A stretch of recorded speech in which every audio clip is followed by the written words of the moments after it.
How are you? Good, thank you. So I just want to ask you if you can be a little more specific overall about the migrant strategy of the city with the incoming president. Because for 2 years you asked President Biden for a decompression strategy and more funding, right? You said that without federal aid, the city wouldn't be able to care for all these migrants. But even though Trump is anti-migrant, he's also more sympathetic to the city's plight, potentially, right, of having to care for them. So I didn't hear you say today that you're asking Trump for any more money or for the decompression strategy. Is that because you think he just wouldn't agree to it? And is deportation just now a bigger concern than the cost of the migrants? That's my first one. The second one is, did you call President Trump or reach out to him to congratulate him? No, I have not. I intend to do so. I can only imagine after a national election, your phones are probably being calls from all over. But specifically dealing with the issue, my call remains the same. It didn't matter to me who was in the White House.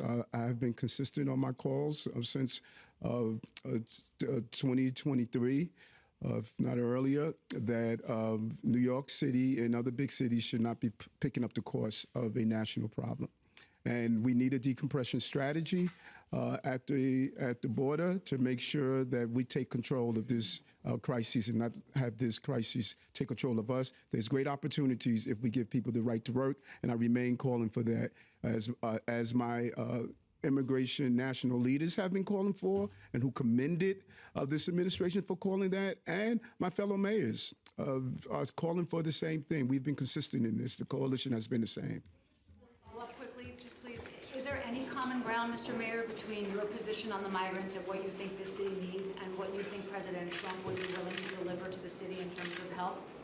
Well, I think that is what First Deputy Mayor Maria Torres Springer was saying, that right now the elections are over and it's about governing now. And it's about not taking this posture of that we're not going to communicate with Washington, D.C., just the opposite. We're going to communicate with Washington, D.C., just as we attempted to communicate with the previous administration on our 10 trips to Washington to talk about the impact of migrants and asylum seekers. And just as we talked about public safety in 2021 when I was the incoming mayor.